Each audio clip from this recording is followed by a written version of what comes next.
you doing? Well, about a month ago, I got a bill in the mail. You know, I know that we just love bills, right? I don't have the outside of the letter, and I've scribbled all over it because I had to check it in and write into it. But it's something that I wanted to share with you because maybe you can save yourself some money by learning from me. That'd be great. So I want to share something, and I'm going to tell the story about it. It's about health, and it's the huge thing that I learned, and maybe you already know it. I don't know, but I'm going to share it. And so I would say probably, so most of you who have been listening from the beginning know that at one time I was a sugarholic, and I have tried, and I'm going to do a YouTube about this. I'm going to tell about all the different, I tried so many different ways to release weight. And each time it worked just for a little bit, or 10 months, or the longest one. But then immediately after I was done with that last program where I lost, I think 65 pounds, that's a lot. It's a lot to lose. And then I not so slowly gained it back again because I started eating chocolate again. So anyway, what I'm going to share has to do with health.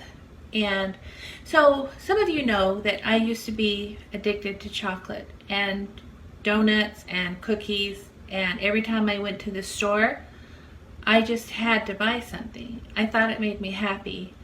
And now when I walk around the store, I'm like, oh, I'm so glad. And I look at all the stuff that I used to eat, and I thought, oh my gosh, I'm so glad I don't have to buy you anymore, you know. But so I went through that shift, and the Lord answered my prayer probably in the middle of May. And then about on May 22nd, I had an appointment in the morning, and I had an appointment, I don't know what time, like 2 o'clock. I ate breakfast, went shopping, came home and ate lunch, and then left. And everywhere I go, I carry a water bottle. Everywhere. When I used to work at the grade school, I carried one. When I used to work from my home, I had water bottles all around me. And so I thought, I was doing great. Anyway, so I went to this appointment, and I came back, and I learned a lot from it, and I was absolutely starving. I was like, oh my gosh, what is wrong with me? I came home, and I ate everything I could find, and I still felt like sick inside. And what is going on? And I drank a little bit of water, and I took some, I have some good fats and stuff like this, and I took all these things. And previous to that time, along with losing the desire to eat all these sweets, I gained an increase of my own personal spirit, of hearing my voice, my spirit's voice talk to me. And about 9 o'clock at night, I was like, something is wrong with me. Inside of me, I feel ill. And it wasn't the flu, I felt ill. And so I heard my own little spirit say, Christine, go to the hospital. Like, really? Yeah. Wow. So I went, and it was close by. It's the one close by. It was Pioneer Valley. And we got there, and we had to wait, not for very long. And I had to put the mask on, and that was another story. I ended up having to have oxygen just because of wearing the mask for about 2 hours. They did a little test on me.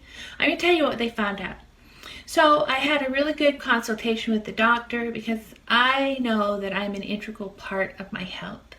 I don't sit and wait for the doctor to tell me what's wrong with me. And I talked to him about some things that possibly could be going wrong. I didn't think they were. And so he was very accommodating. He listened. And so we started and I said, well, maybe, I just barely changed my diet from one where I was never hungry because I was always eating a little bit of chocolate every now and then. I had them hidden everywhere. I had the whole thing going. The dark chocolate. No, none of this milk chocolate. None of this cheap chocolate. It had to be good chocolate. Anyway, so he did blood tests, we did urine tests, we did, can't remember everything that we did, but all the basic tests. And then when it came back, he said, guess what? We found out you're dehydrated. I said, what? Yeah, you're dehydrated. And then I remember back to my daughter, Katie, with her pregnancies. She used to throw up a lot or not eat very much because she was so sick. And she got dehydrated and she felt ill. So she had to go to the doctors and get an IV. So I sat in the hospital and I had my IV. And I also had my oxygen because of wearing the mask. And that's another story I'm going to share. Why my profound distaste for that. That's another one.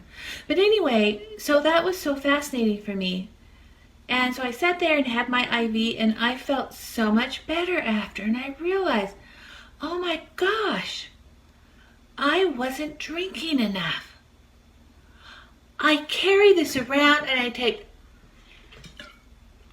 a little sip here and a little sip there. That isn't what your body needs. Your body needs a lot of water. 8 to 10 cups, half your body weight. And it needs to have a lot at one time. Not just little emergency rationing when you start to have a sore throat. And so that is an experience that I had, and I wanted to share it with you. And I've learned, and I've heard that before. Let me see this book. This book is written by Manjalik. Your Body's Many Cries for Water.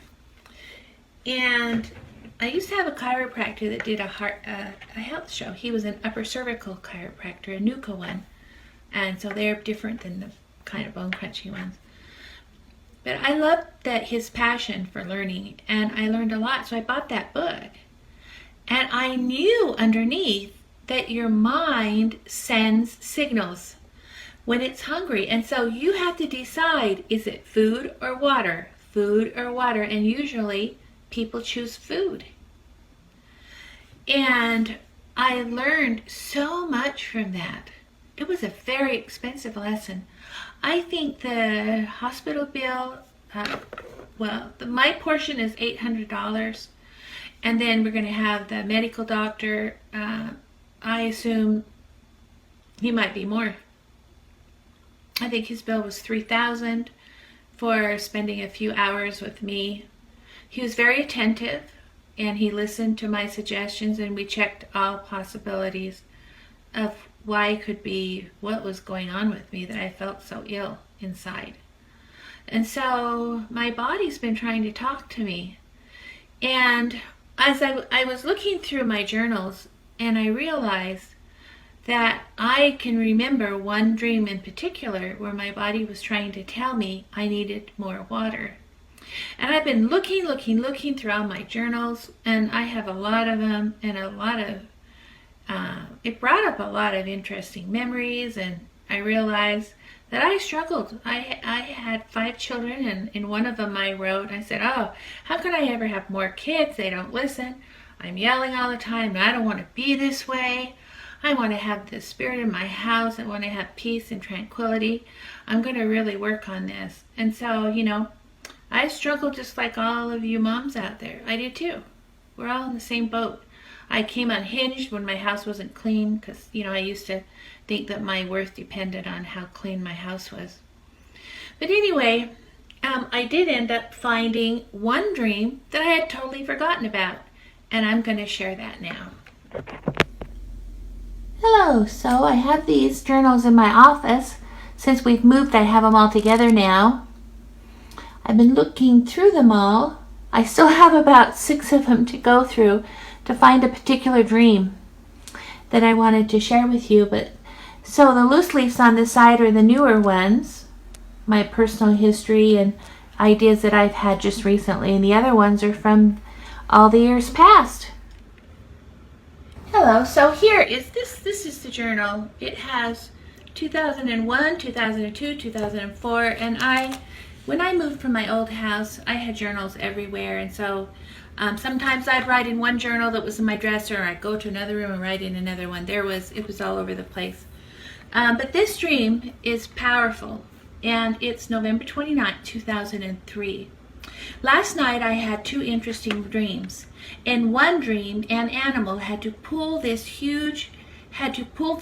pull and plow this huge field, and behind him others were helping him, but he had the main job. The people expected the animal to keep going despite his hard effort. I saw that he was hurting, and I ran forward and told him to stop. I wanted to help.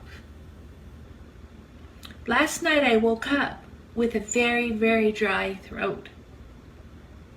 In my dream, as I ran forward to stop the abuse of this hard-working animal, I knew this dream was about my body. I push it, and I don't eat properly or drink enough water, eat enough vegetables, and I take vitamins. I am abusing my body. It only wants to help me and keep me in balance. I care more about an animal than my own body. Isn't that beautiful? So, my mind, it was telling me in 2003, and I wonder when the other dream was. I'm not going to share it till I find it. I'm going to go through all these journals. But then when I go through, then I put little tabs for different things, because I'm amazed at how your body can talk to you. But anyway, so this is powerful. So I think that this hard animal that was pulling so hard and so fast, what it was telling me is I need to drink more water. It's way more water than I'm doing to be healthy and to be able to be the healthy person that I want to be. Consider your own body. You're supposed to drink 8 to 10 cups a day of water. And you can't substitute that for coffee or tea or juice. It's not the same.